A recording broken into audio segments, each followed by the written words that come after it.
Este podcast SIC Notícias é só um de muitos que pode ouvir no site da SIC Notícias ou na sua plataforma preferida. Os melhores programas de televisão, a opinião que importa e ainda entrevistas exclusivas em podcasts originais. Onde e quando quiser, leve no bolso todas as conversas.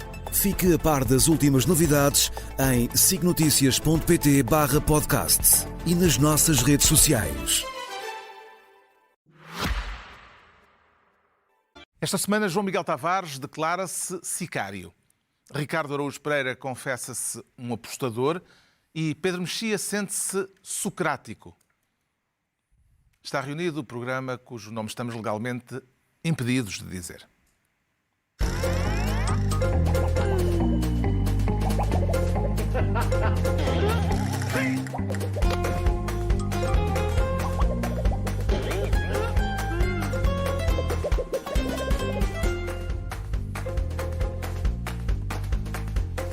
Ora viva, sejam bem-vindos no final de uma semana marcada pela condenação no Brasil de Jair Bolsonaro por um incidente grave em território polaco, com as autoridades de Varsóvia a acusarem a Rússia de ter atacado a Polónia, país da NATO, com 19 drones, todos abatidos pelos sistemas de defesa polacos.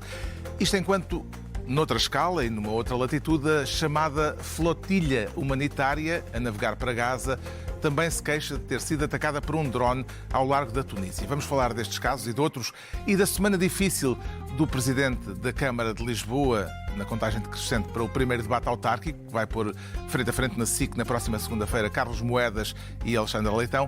Mas antes ainda de distribuirmos as habituais pastas ministeriais, vamos à festa dos hambúrgueres. Conhecia o evento, Ricardo Araújo Pereira? Não conhecia. Parece que é em Berlim? É em Berlim, eu não conhecia. E assim, chama-se Burger Fest. Está mesmo a dizer? Não está, exatamente, porque lá está, porque em alemão significa aquele que pertence ao burgo, ou seja, o cidadão. Burguesia não significa pessoa que come muitos hambúrgueres. Também não significa é isso. Também, cuidado com isso, também não significa. Mas atenção, não há mal nenhum em não saber alemão. Não há mal nenhum, não é requisito para um deputado saber alemão. Talvez seja requisito para um deputado saber contra o que é que está a votar. Isso acho que é um requisito mínimo. A bancada do Chega no Parlamento votou unanimemente contra a deslocação do Presidente da República à tal Bürgerfest, em Berlim, a convite do presidente alemão, e André Ventura indignou-se à grande nas redes sociais com a deslocação de Marcelo à Alemanha. O Chega votou contra, como é evidente, isto é uma bandalheira, mas sabem porque é que isto passa? Sabem porque é que coisas destas passam? Porque vocês não sabem disto, vocês não se revoltam com isto, porque não sabem. Então eu vou-vos dizer isto, o Parlamento aprovou hoje a ida do nosso Presidente da República a nossas expensas, a vossas expensas, à Alemanha, a um festival de hambúrgueres. Agora digam o quão ridículo isto é, o quão estúpido isto é. Por uma vez podemos parafrasear André Ventura. Diga-me, Ricardo Araújo Pereira, o quão ridículo isto é, o quão estúpido isto é. É realmente bastante. É realmente bastante estúpido.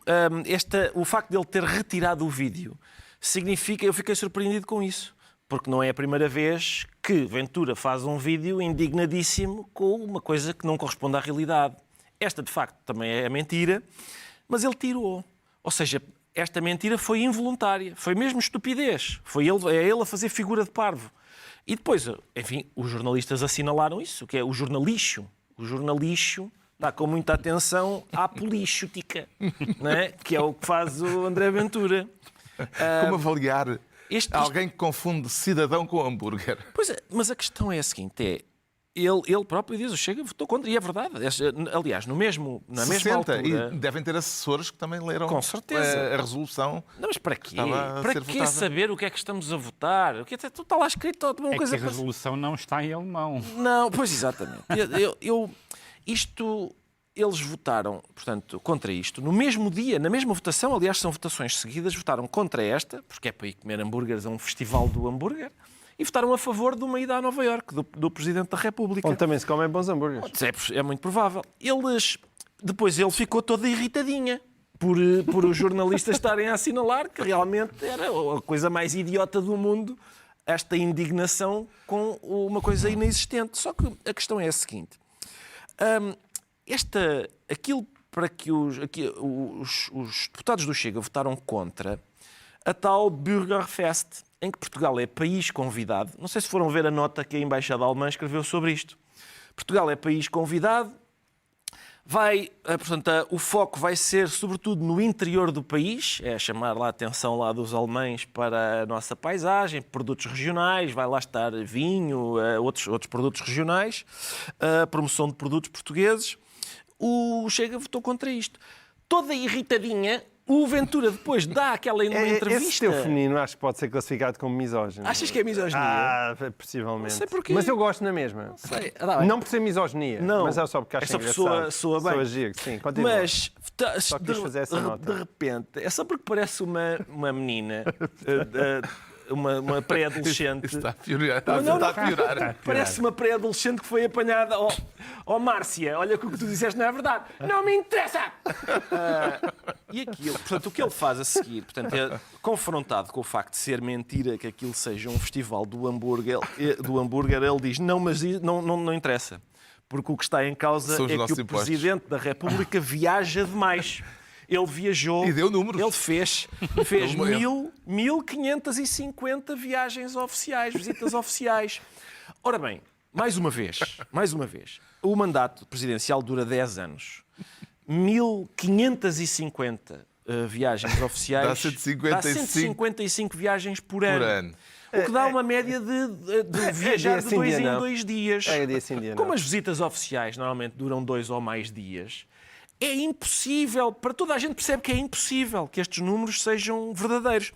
Eu não sei se esta é uma daquelas mentiras também involuntárias, se é fruto também da estupidez e da incapacidade, ou se desta vez é voluntária, se é uma daquelas em que eu vou mandar 1.500 viagens. Epá, e há de haver quem engula isto. Mas não são cerca de 155? Acho que foi mesmo tipo mais um zero. Ele acrescentou só um zero, qual é o problema? Mas é preocupante para quem trabalhou nos impostos. É um bocadinho. A maneira como ele mais um zero, espero que não se tenha enganado algumas vezes. Sim, foi por isso que, entretanto, optou por outra carreira. Vale a pena abrir um parênteses para referir um outro caso da semana, a notícia de que um candidato do Chega em Aveiro, um bombeiro, foi despedido por roubar combustível do INEM. Já será caso, Ricardo, para ver a militância no Chega como cadastro? Sim, há pessoas que têm assinalado... Já tinha havido um outro caso de um pirómano.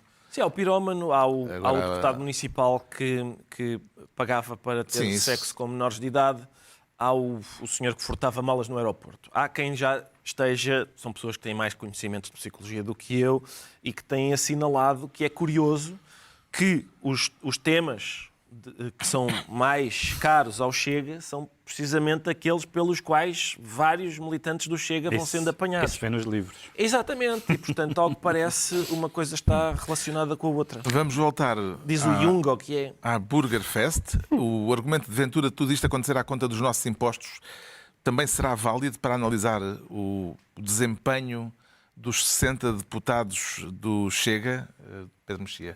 Os 60 deputados e os assessores, etc. Eu acho que aquilo foi uma coisa espontânea, aquele vídeo. Das duas, uma. Ou ele diz para quem é bacalhau basta e, portanto, as pessoas não vão saber, não vão dar por isso. Ou então ele realmente não leu, fez confusão, não sabia. E isso também é muito esquisito, porque, quer dizer, se ele confunde... Bürger com burger, quando uma militante o convidar para um minuete, teme-se o pior, portanto as palavras são há palavras diferentes, há línguas diferentes, coisas que a gente sabe desde pequenino, não é? Poderemos concluir que entre os 60 deputados do Chega não há ninguém que fale, que tenha uma noção mínima de alemão. Mas, provavelmente, como ainda por cima aquilo vinha em português, também há dificuldades na interpretação da língua portuguesa. Repara, um dos grandes problemas de André Ventura sempre foi um problema de recrutamento. Sempre foi. Não, mas aqui ele recrutou-se a si próprio, porque... Tenho dúvidas. Achas que é ele que está a preparar os guiões dos seus próprios Mas ele estava com vídeos? os papéis e diz: vou ter de olhar melhor para isto porque... Exato. Embora já tenha estado Embora já tenha- Depois vai ter. Também não, achas que foi ele também que carregou no print? Claro que não é? Aquilo tem uma equipa de assessores. Pelo que eu percebo, ele inunda as redes sociais com aquele tipo de vídeos e, portanto, a assessoria lhe tem entregue aquilo para as mãos. Não me cheira que tenha sido o Ventura a fazer isso agora. Pode ter acontecido. Será o maior partido da oposição, em termos parlamentares, imune ao ridículo? Quer dizer, há uma triste ironia nisto, que é, este caso acontece para aí 24 horas antes de sair uma sondagem que em Portugal, pela primeira vez na história da nossa democracia, dá um partido à frente que não é nem o PS nem o PSD. Ou seja, esta sexta-feira sai uma sondagem, eu penso que é da No Aximage. Diário de Notícias, da Aximage. E que dá, quer dizer, é evidente que aquilo está dentro da 26, 25. Sim, E 26, 25, 23. para o PS. 26 para o Chega, 25 para o PSD e 23 para o PS. É evidente que isto são números que estão dentro de uma margem de erro. Mas quer dizer, este simbolismo de ter de repente uma primeira página em que ele aparece em primeiro lugar, quer dizer, eu acho que ninguém estaria à espera disto. Eu também não estava, não a esta velocidade.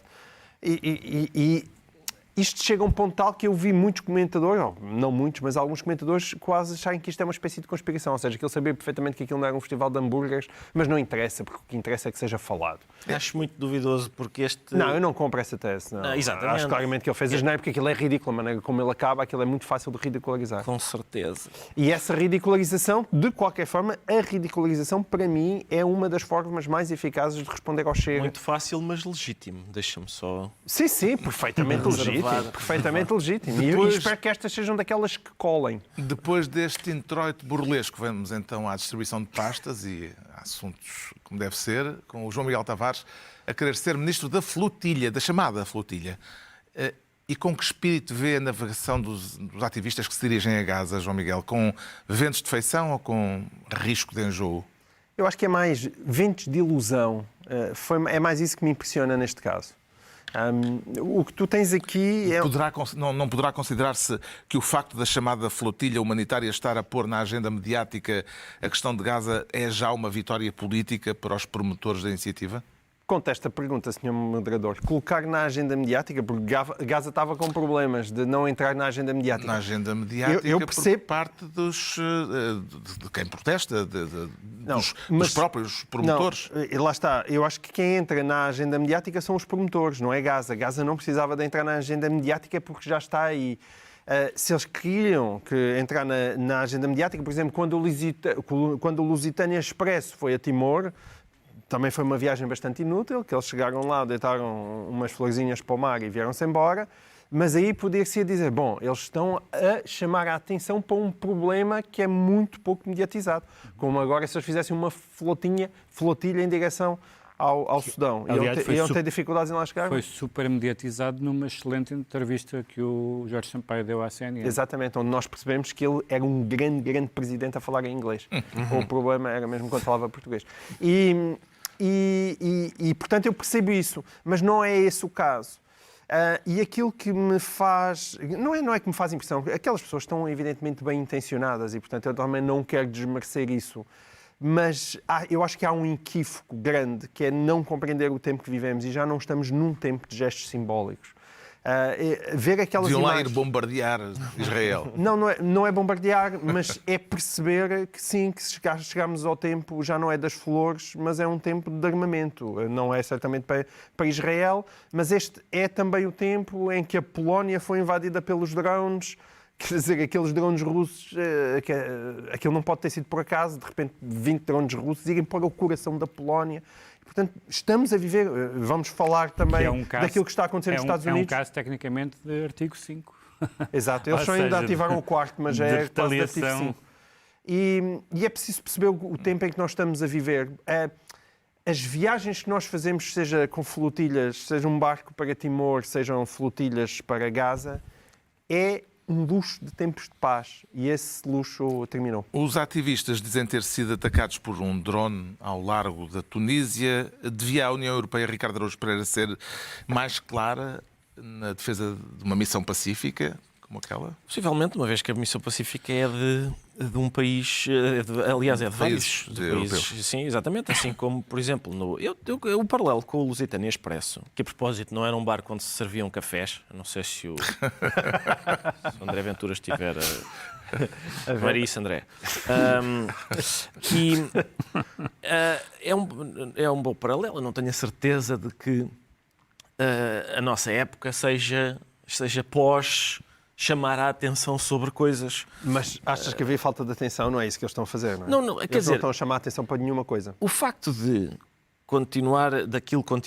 de a quantidade de jornalistas que morreram lá, a quantidade de jornalistas que não conseguem entrar para reportar o que se passa, indica que toda a atenção que se chama sobre aquilo é bem-vinda e, portanto, eu acho que o paralelo com o Lusitânia Expresso, se o Lusitânia Expresso fosse atacado, também, isso também traria...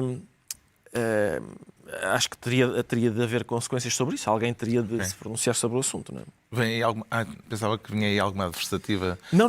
Em relação a esta coisa do drone na Tunísia, ainda subsistem dúvidas, porque as autoridades tunisinas não corroboram a ideia do drone. Dos drones.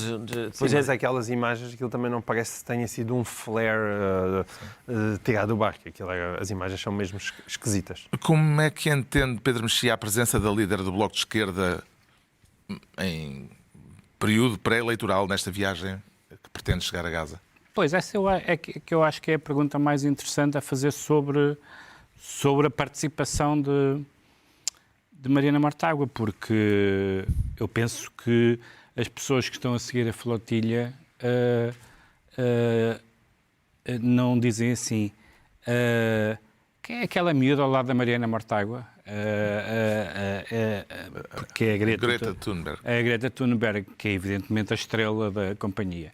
Eu já disse isto aqui, acho normal as pessoas fazerem manifestações por terra, mar e ar, não exatamente para trazer Gaza para a discussão mediática, porque ela já está, e aliás nunca Israel perdeu tantos defensores no Ocidente como agora. Acho bizarro que um partido que ficou reduzido a um deputado, ou uma deputada no caso, que é presidente do partido e que é a própria Mortágua, em tempo de pré-campanha para as autárquicas e a seguir vai começar a corrida para as presidenciais, escolha ser ativista num tema em que, primeiro, não arrisca nada, quer dizer, aquilo é irrelevante, sobretudo para um país como Israel, que está nas tintas. Ou quem dissesse que é uma vez que ela é deputada, que dá um peso institucional maior. Sim, é uma deputada do Parlamento Português, quer dizer. Isso é mais ou menos um pouco como a história quando o Presidente da República criticou o Trump, não é? Quer dizer, alguém quer saber do que é que os portugueses dizem ou fazem no mundo, não tem esse peso. Agora, se eu fosse membro de um partido com um deputado e esse deputado se ausentasse para discutir um assunto que é relevante e que é chocante e que tudo isso, mas que não tem nada a ver diretamente com os problemas que este ano vão estar em discussão a nível local e depois a nível nacional, é bizarro. Entretanto, só uma frase para a situação no Médio Oriente que se continua a agravar. Em que medida é que o ataque israelita a líderes do Hamas no Qatar torna um acordo de paz agora ainda mais improvável? Eu, ao contrário aliás, como disse, todas as vezes que falámos neste assunto, qualquer ataque que propositadamente ou por arrasto, mate civis, é um ataque inaceitável. Qualquer ataque que tenha como alvo dirigentes do Hamas ou membros do Hamas, membros ativos nas decisões, nomeadamente de ordem terrorista, é legítimo. Mas num país que era até agora um país do eixo da negociação? Agora foi uma posição sempre muito ambígua. Agora tiveste uma intervenção precoce. Acontece. Atacar num país que tem sido mediador, para já atacá-lo noutro país, que é onde eles estão, ok? Mas atacar num país que é mediador e que pode ser ali uma ponte para uma possível, hipotética resolução, não só viola o direito internacional, como é óbvio, como é de uma insensatez e mostra, de facto, como Israel está de cabeça perdida, já está a tirar embaixadores de todos os... Agora tirou o embaixador da Irlanda, por causa das posições da Irlanda sobre a Palestina e sobre Gaza, enfim. Entregamos ao João Miguel Tavares a pasta de Ministro da Flotilha. Quanto ao Ricardo Araújo Pereira, quer ser desta vez Ministro do Cartel. E quem são os protagonistas do conluio, Ricardo? É um conjunto de bancos. Estamos a falar, infelizmente, Carlos, de uma multa sim, de mais de 200 milhões de euros, 225 milhões, para ser exato, a que 11 bancos escaparam, condenados por infringirem as regras da concorrência. Terão conseguido demonstrar que estavam a ser injustamente multados? Não conseguiram, até porque não estavam a ser injustamente multados. O que se passa é o seguinte, portanto, nós todos concordamos que tem de haver regras, não é? Não pode ser uma selvageria e, portanto, enfim, temos uma bandalheira. Exato, Tem de haver e há. Temos de cortar as unhas à mão invisível, não é? Que é para ela não arranhar. E há regras. O que é que acontece? Olha, portanto, há aqui uma acho série que o Adam Smith não se tinha lembrado disso. Mas estava lá no capítulo 24, é preciso exatamente. fazer a manicure da mão invisível. Em princípio, toda a gente concorda com isto, mesmo o liberal, mas, quer dizer, há uns que não, que até acham que se deve privatizar o ar. Sim, mas, os rios. Sim. Mas há uns que, até há liberais que dizem, claro, tem de haver um mínimo de regras, depois a diferença é quantas são, mais, menos. A questão é a seguinte, portanto, juntam-se aqui um conjunto de bancos. O procedimento é o seguinte. Em primeiro lugar, tenta-se, através de influência política, etc., evitar que haja multas para punir coisas que a gente quer fazer e que não devem ser feitas para regular o mercado. Se não conseguimos evitar que haja multas, contestar a multa. Não, eu não devo pagar essa multa. Já não é possível contestar a multa porque ela é obviamente... correta, contestar o prazo da multa. E foi isso que aconteceu. Portanto, esta multa existe, ou seja, a regra que aplica à multa existe, a multa é justa, mas passou demasiado tempo por causa de manobras de engonhar e tal. Eu propunha o seguinte. São 225 milhões de euros que deixam de entrar nos cofres do Estado e que era justo que entrassem porque eles transgrediram as regras. Porque durante uma década andaram a conluiar-se prejudicando os clientes. Em cartel, curioso nome, em cartel. Eu propunha o seguinte, a obrigatoriedade... Fazia falta um sicário. Exato. A obrigatoriedade é a minha proposta de estas administrações dos bancos terem sempre um cigano lá. Não é por questões de diversidade. É só para termos a garantia de que certos partidos falavam disto. Diziam, olha que escândalo. Então não é que os bancos andaram conluiados durante uma década e foram multados em 225 milhões. E diriam, andamos a roubar. Exatamente. E só pode ser o cigano. Só pode ser o cigano. E, portanto, era isso que eu exigia. É uma regra nova. Portanto, está feita a proposta. A administração tem o CEO, tem o vice-presidente, tem o vogal e tem o cigano. Está lá. Como é que vê estes subterfúgios legais e o facto de, no Parlamento, ter sido dada pouca relevância a este assunto, Pedro Mexia?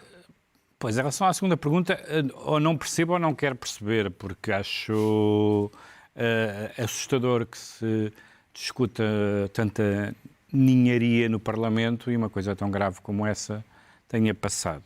Agora, o que nós sabemos que há regras, sabemos que houve um conluio para a questão dos spreads, etc. Portanto, uma comunicação entre os bancos para ajustar. Agora, não é só a questão da passagem do tempo, ou da prescrição, porque a prescrição existe para a maioria dos crimes e para este também.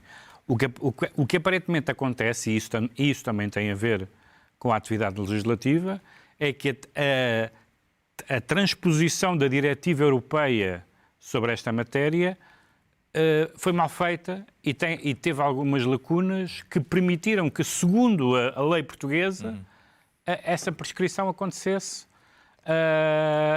e isso já é uma... Portanto, o legislador, quer o legislador que faz as leis, quer os deputados que as discutem e as contestam, tem uma responsabilidade ainda maior do que os próprios bancos, porque foram eleitos por nós, e não fomos nós que elegemos os banqueiros, mas fomos nós que elegemos os deputados. Estamos perante uma tramóia, João Miguel Tavares, ou perante insuficiências do sistema, como o Pedro Mexia estava a sugerir? Eu acho que aqui o sistema, há uma parte dele que estava interessado em cobrar aquele dinheiro e acho que outra parte do sistema não estava muito interessada. E o que não é caso único. Relembra-se mesmo a EDP, quando se trata de tentar que o IMI das barragens seja pago, também não tem acontecido e tem sido uma dificuldade enorme. São o PS e o PCP que apresentaram iniciativas parlamentares para... Sim. Um cigano na EDP. Trazer isto para a ribalta. Mas é que, o que é que eu acho que aqui se passa? O que eu acho que se passa é que estes setores, desde 2011, também são alvo de uma medida que 15 anos ou 14 anos depois já me parece altamente injusta, que é o chamado contributo extraordinário do setor bancário, que aconteceu em 2011 porque nós não tínhamos dinheiro, e o contributo extraordinário do setor energético, que aconteceu em 2011 porque nós não tínhamos dinheiro. O problema é que, à boa portuguesa, estes anos depois, aqueles contributos nunca foram... continuam a ser cobrados e continuam a fazer parte do Orçamento de Estado. E então isso tem um lado... Dá-me ideia que os políticos olham para a EDP, para o setor energético ou para o setor bancário como eles agora estão no coito, que é, na medida em que eles no continuam... No sentido do bilhar, dos berlindes. Exato. Não, sim, da apanha. Sim, da apanhada. Ou seja, como na verdade, eles todos os anos estão podem estar no coito. Não, podem estar no coito e não têm tempo para ler as diretivas. Sim. Há gente que acha que eles estão no coito connosco e nós não demos autorização. Mas neste caso, parece-me que isto acontece. De facto, o Estado está aí buscar dinheiro que já não devia estar aí buscar ao fim de 14 anos. E então, estão a ver, vocês continuam-nos a ajudar com este contributo extraordinário ano após ano. E esta coisa, esqueçam lá essa. Eu não vou fazer nada para cobrar aqueles 225 milhões. Dá-me ideia que pode ser esse o estado de espírito. Não é um bom método. Não é um bom método. Não estou a defender. Pereira fica então ministro do cartel e é a vez do Pedro Mexia se tornar ministro da violência por causa do assassinato de um apoiante de Trump ou por mais do que isso, Pedro Mexia? Por causa de uma tentativa... sucessiva, uma série de atentados, uns com vítimas, outros na forma tentada. Houve um senhor que invadiu a casa da Nancy Pelosi há uns tempos e quem abriu a porta foi o marido e levou várias marteladas. Houve vários políticos, governadores, deputados estaduais, representantes estaduais, ou mortos ou vítimas de atentados. Houve aquele senhor que, pelos vistos, agora é um James Dean antissistema, o Luigi Mangione, que matou o CEO de uma empresa de seguros, exatamente, por causa do caos na saúde nos Estados Unidos. Então, porquê é que este caso de Charles Capps... E houve o próprio Trump que levou aquele tiro na orelha. Porquê é que este está a levantar maior fervor? Este está a levantar maior fervor... Ou fervura? Por duas razões. Eu devo dizer que não conhecia este senhor. Entretanto, li e percebi que ele era realmente... Não és um homem das redes. Não, isso não sou. Percebi que ela era uma figura... Não, mas só para as pessoas, os meus filhos conheciam, por exemplo, e eles não acompanham assim como... E isso mostra o impacto que tem realmente numa outra faixa.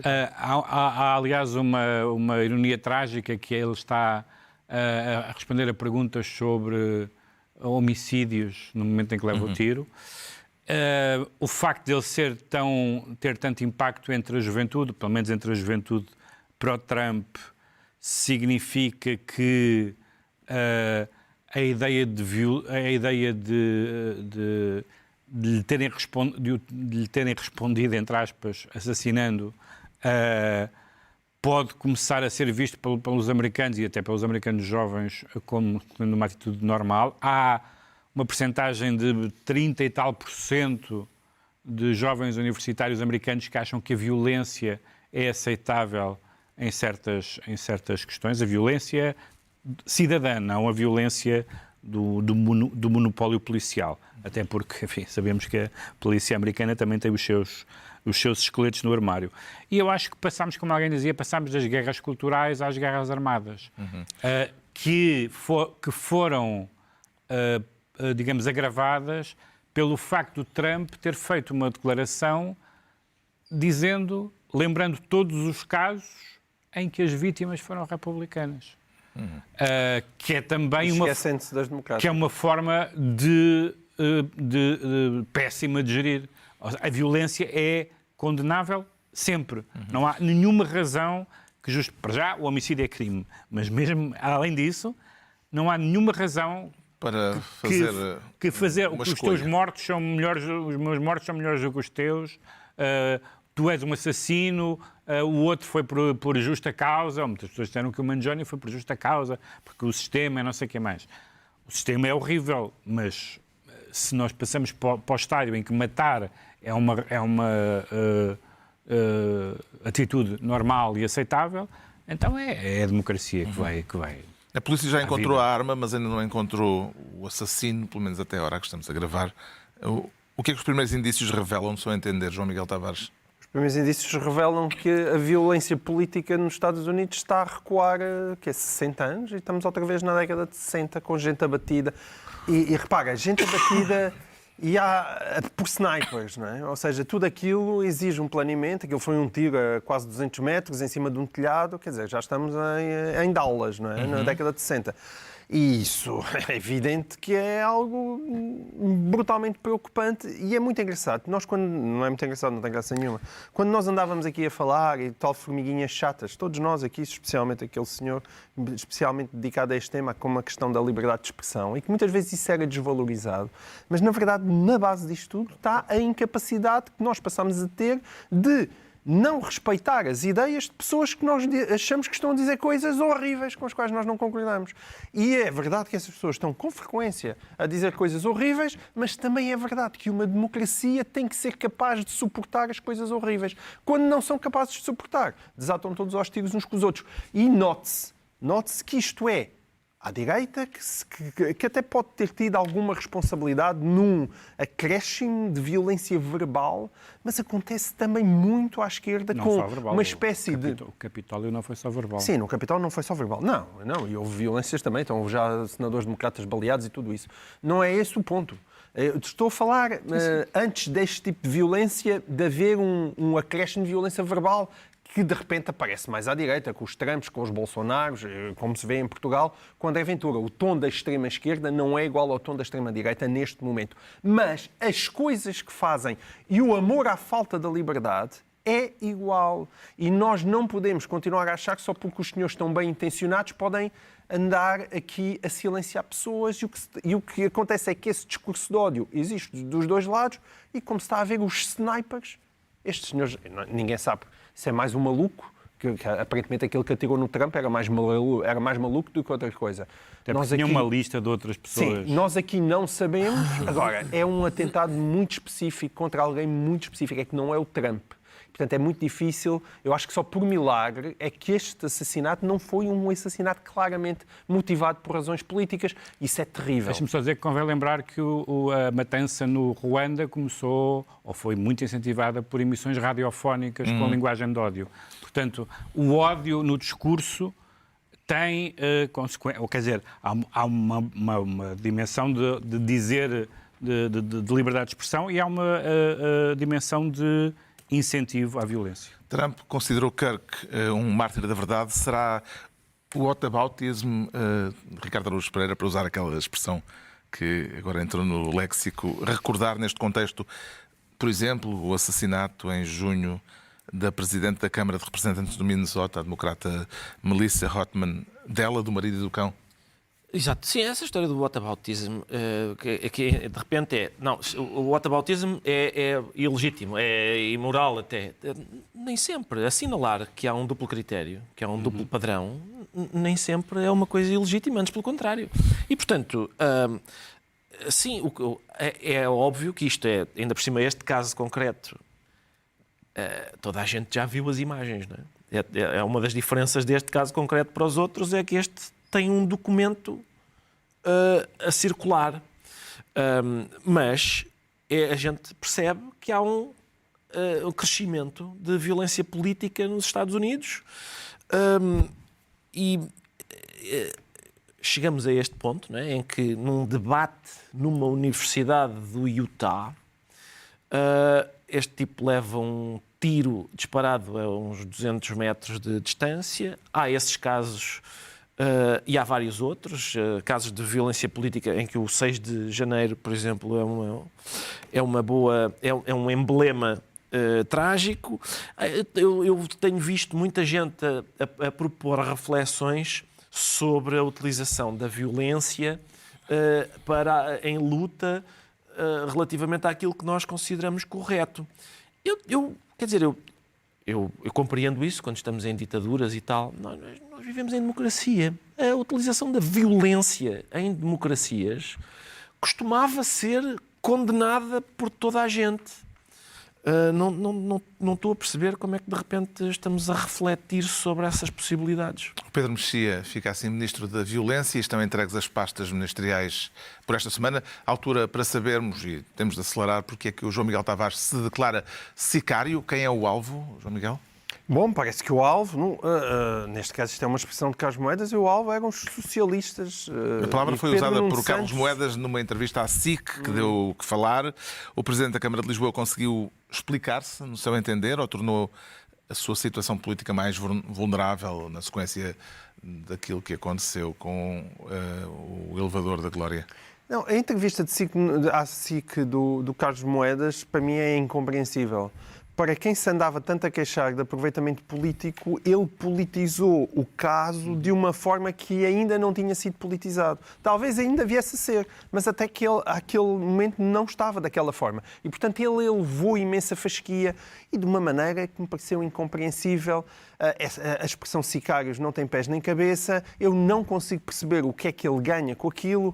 Portanto, a conclusão que eu tiro é, se calhar, que as Moedas têm que saber gerir melhor estas situações de pressão, porque parece não saber lidar com elas. Que reflexões é que lhe ocorrem a respeito da ideia de responsabilidade política, Ricardo Araújo Pereira, em particular tendo em conta o paralelismo que o próprio Carlos Moedas estabeleceu com o falecido Jorge Coelho, que se demitiu na sequência da queda do ponte entre os rios? Sim, e resta saber, quando o Carlos Moedas aponta o exemplo de Jorge Coelho como admirável, mas ele acrescentou ali um pormenor, que no mínimo é duvidoso, não é? Porque ele diz que o Jorge Coelho sabia.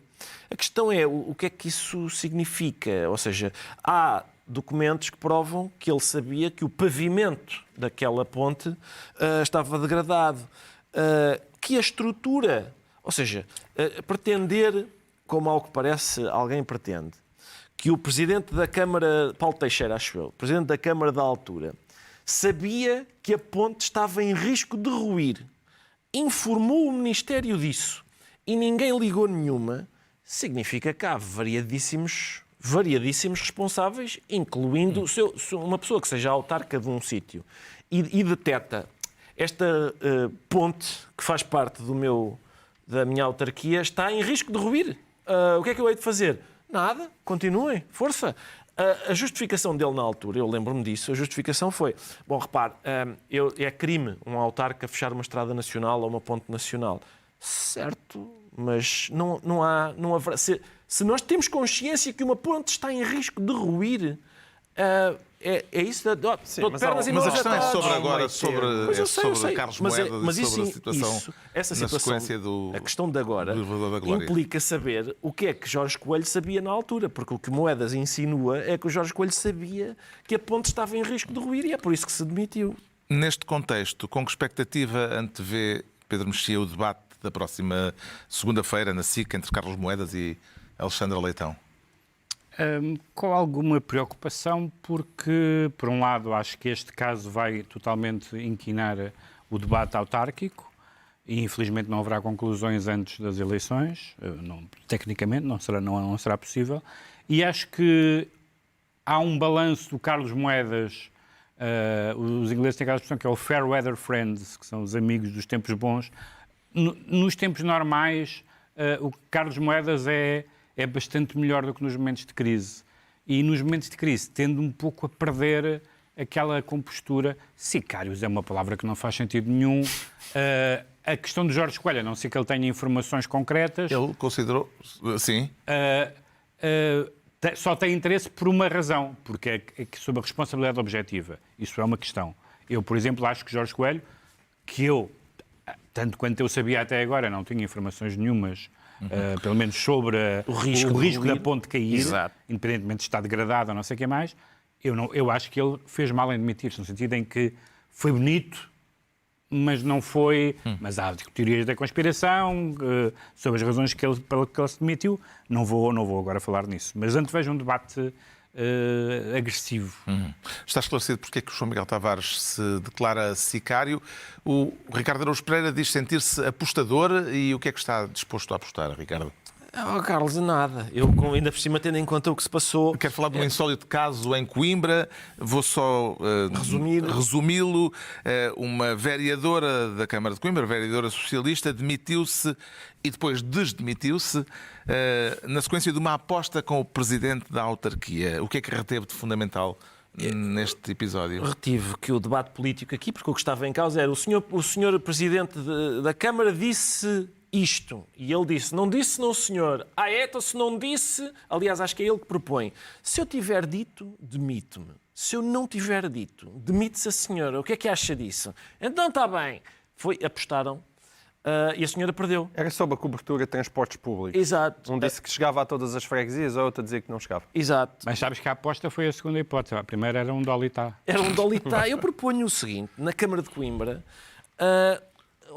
passar a haver uma roleta, dados, que é para as decisões serem... Exatamente. Se sair o 33 vermelho, vamos fazer isto. Se não sair, preto... A vereadora depois voltou atrás. Voltou e, entretanto, já se desdemitiu. Não sei como é que isso, do ponto de vista... acho que faz mais sentido, porque acho absurdo uma pessoa admitir-se porque apostou o seu cargo. Do ponto de vista da honra do apostador. Não sei, se calhar nunca mais fazem apostas com ela. Já sabemos porque é que o Ricardo Araújo Pereira se apresenta como um apostador. Agora vamos tentar perceber porque é que o Pedro Mexia se declara socrático. Relativamente ao Sócrates de Atenas ou ao Sócrates da Ericeira? Eu não trago muito aqui a filosofia grega para este programa, acho que nem sou competente para isso. O José Sócrates está numa fase que me... A palavra é estranha para o que está em causa, que me diverte. Porque ele continua com uma fúria absolutamente desmesurada, negando tudo, atacando tudo, utilizando todo o tipo de linguagem. Então eu comecei a ouvir o que as pessoas ao meu lado diziam sobre o Sócrates. Diziam, está a perder a cabeça, porque é que ele insiste tanto? Isto só anda a empatar, porque é que ele não admite? Vamos lá acabar com esta comédia. Que é o que os meus amigos dizem sobre a minha vida amorosa. E, portanto, senti-me socrático. Socrático, Pedro Mexia. Está na altura dos livros. E esta semana eu trago um livro que passou despercebido quando foi publicado originalmente e que viria mais tarde a tornar-se uma peça influente em termos políticos. É um ensaio breve da autoria do norte-americano Henry David Thoreau, intitulado Desobediência Civil. Embora a expressão desobediência civil nunca seja usada no texto, o autor escreveu na sequência de uma passagem pela prisão em 1846, século XIX ainda, por se ter recusado a pagar uma taxa que não aceitava como válida. Desobediência civil influenciou movimentos anarquistas, movimentos ecologistas e a determinação pacifista de figuras como Mahatma Gandhi ou Martin Luther King. Em certo sentido, como explica no pós-fácil o tradutor e antigo jornalista João Carlos Silva, estamos perante um brevíssimo ensaio que estabelece os princípios da ideia de que a submissão a uma lei injusta pode ser em si mesma criminosa. Como se lê no pós-fácil, torna-se então um dever desobedecer-lhe e mostrar aos outros que isso é um dever. Desobediência Civil, de Henry David Thoreau, tradução e notas de João Carlos Silva, edição Lua de Papel. O João Miguel Tavares sugere o que é que ele sugere? Cruza cruza neurociência com ciência política. Exatamente. Não sou eu que cruzo, é esta autora chamada Lior Zemigrod, espero que seja assim que se leia. Ela é americana e estudou coisa pouca. Estudou em Harvard, Stanford, Cambridge, acho que passou por Paris, por Berlim, e é considerada uma das grandes cabeças. Ela acho que tem 30 anos na sua área, que é essa área que realmente cruza as neurociências e depois vai ver. Pega esta coisa da ideologia, será que tem um reflexo biológico? E ela diz que sim, ou seja, diz que aquilo em que acreditamos reflete-se na nossa biologia. E, portanto, é essa análise, com base também em experiências científicas, essa tese que ela desenvolve neste livro, que não pode ser mais adequado aos tempos que nós vivemos, e a sua tentativa é que nós nos aproximemos daquilo que eles chamam um cérebro anti-ideológico. O António Damasio diz aqui na capa que o livro é obrigatório, portanto deve ser verdade. O Pedro Mexia traz feminismo do século XIX. Sim, é um feminismo curioso. É um livro, um romance da Editor, que acaba de cair. Caiu, mas se quiser eu já reedito. Que é autora de um livro que as pessoas, as que não conhecem o livro, conhecem certamente o filme A Idade da Inocência. Com esse livro ela foi a primeira mulher a ganhar um prémio Pulitzer, em 1913. E também tem outro livro chamado A Casa da Felicidade, também bastante conhecido, e uma novela ótima chamada Ethan Frome. Este livro chama-se Os Costumes do País e é um livro, de facto, é um livro feminista no sentido em que mostra como, nomeadamente, o casamento e outras convenções são, de certa forma, opressivas, interesseiras, vivem do culto das aparências, etc. Só que a vítima desse mundo, a protagonista, que se chama Undine Sprague,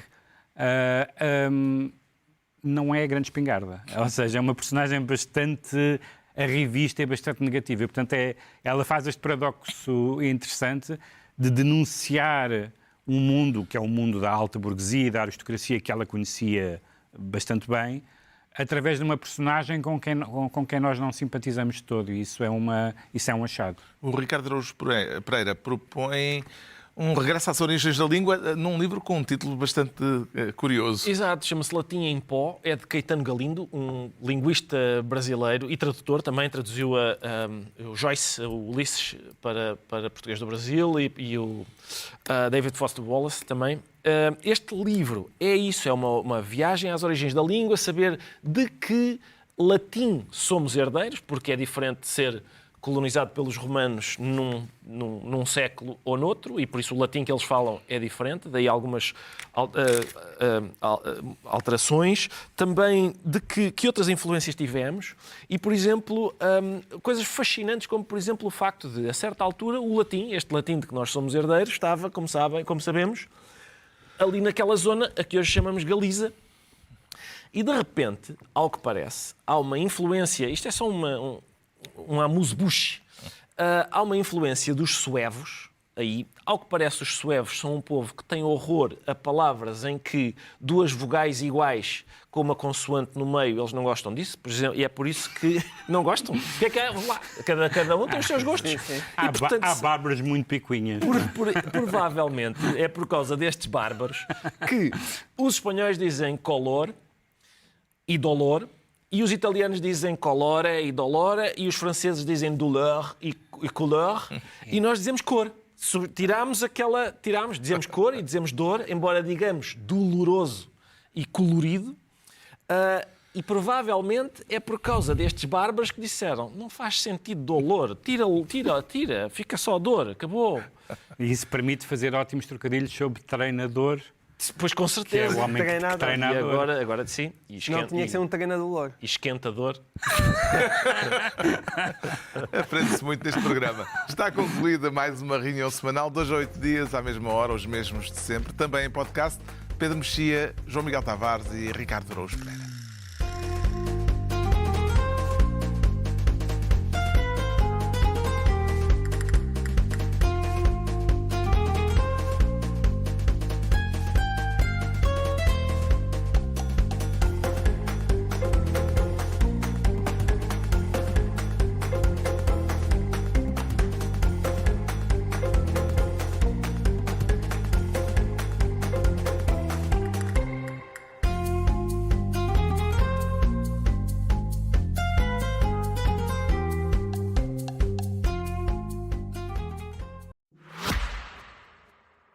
SICNoticias.pt.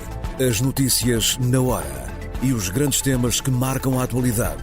Informação em primeiro lugar, no site e na app. Os programas, as reportagens, os espaços de opinião. Tudo em SICNoticias.pt.